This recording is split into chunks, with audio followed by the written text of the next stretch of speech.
we have partaken of God's wisdom, not our own wisdom. So we need God's wisdom, which is found in Christ. So just like Daniel, we need clear understanding to interpret John's vision, and a sure interpretation of John's vision requires God's wisdom. Sorry, I did not put it there. Requires God's wisdom. A sure interpretation of the visions that were given to to John requires God's wisdom. Why? Remember, the vision came from God. It was God's vision. How do you unravel? How do you explain God's vision with your own wisdom? It's God who can reveal his vision to us. So what we require is God's wisdom. And we've seen it is found in Christ.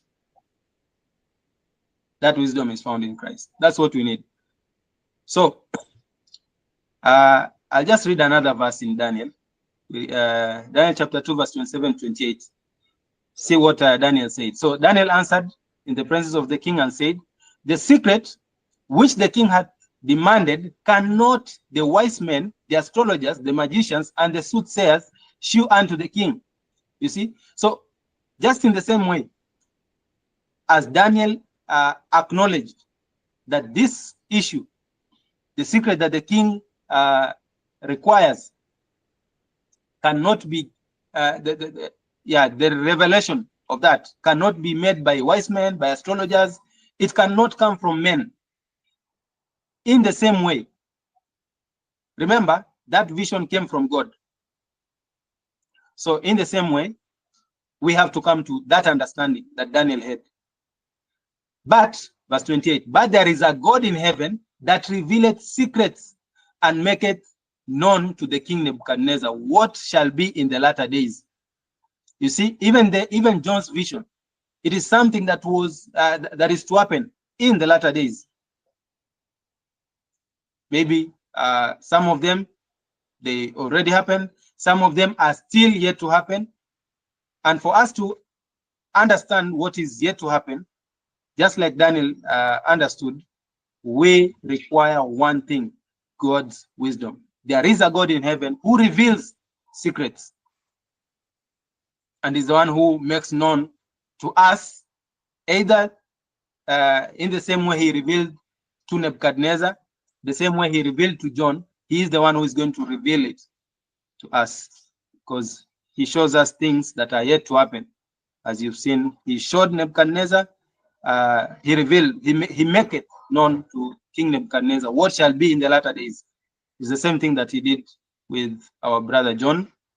And we require God's wisdom. So a question: whose wisdom was needed at that time to interpret Nebuchadnezzar's dream? And Nebuchadnezzar's dream came from God. We read in 1 Corinthians, I'll just mention it. 1 Corinthians chapter 2, verse, I think 10 to 12, 13, somewhere there. That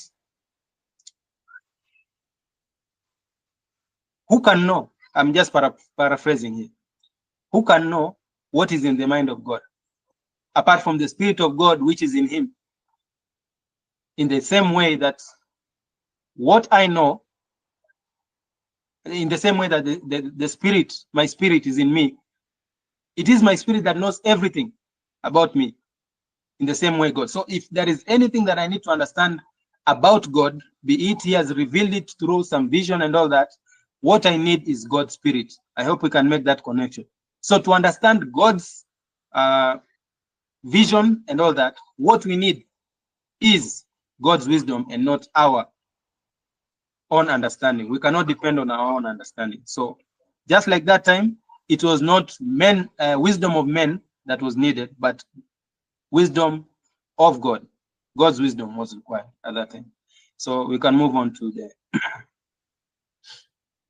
so it was God's wisdom that was required. Since now, if we read verse Revelation chapter 13, now this is about the beasts, the mark of the beast and all that.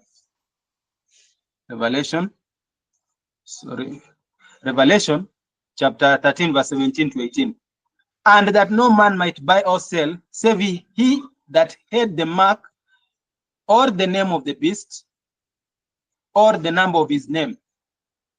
Here is wisdom. Let him that has understanding, remember, true understanding comes with God. Let him that has understanding count the number of the beast, for it is the number of a man, and for it is the number of a man, and his number is 666. So wisdom is required here, brothers and sisters, to understand the mark, to understand the issue about the number. Wisdom is required. Now, whose wisdom will be required? Another passage is Revelation chapter 17, verse 9. And here is the mind which has wisdom. The 7 heads are the 7 mountains on which the woman sitteth. Now, about the heads. Okay, now let me just talk about the 2. In the world out here, you've heard, I believe you might have heard people saying the mark of the beast is a Sunday law. The mark of the beast is a chip, a microchip. The mark of the beast is, I don't know, the cryptocurrency. I've had lots of things. The mark of the beast was one of the USA presidents. I don't know, the car, the car that the president of the United States moves with. We've had all those things. Let me ask us a question. Where do you think all these things come from? Men's wisdom. When people depend on themselves, to unravel God's mysteries and God's secrets, that's what happens. We will have thousands, hundreds, thousands of interpretations. In the same way, I've also heard about Revelation chapter 17, verse 9, about the 7 heads, which are the 7 mountains on which the woman seated. I've heard some of the brethren saying that, there's I don't know, Vatican is settled on a hill with 7, I don't know. It is, I don't know, it's settled on 7 hills. So then that beast, which had 7 heads, that beast is Vatican. You see, we've seen lots of interpretations, okay? And all these interpretations can only come, different interpretations come when men depend on their own understanding to interpret prophecy. So what is my urge? What I'm urging us is that for us to escape deluding ourselves, all we should do is depend on God and allow him to give us, to interpret, allow God to give us the wisdom, not by our own wisdom. We will understand these prophecies, or maybe we have understood, or maybe we are going to understand these prophecies only if we depend on God to reveal them, to reveal these secrets to us. Remember, it is God's vision to John. So it can only be revealed to us through God in spirit. Through his spirit with us. So we need his spirit to come up with the correct interpretation of these mysteries. So which wisdom is required? Is it man's wisdom or God's wisdom? Yeah, so my answer is it's God's wisdom that is required to unpack all these. So, and just like I said, maybe that's why there exist different interpretations on the prophecies in the book of Revelation. So as I'm concluding, I think I'm almost concluding. Eventually, we are going to have two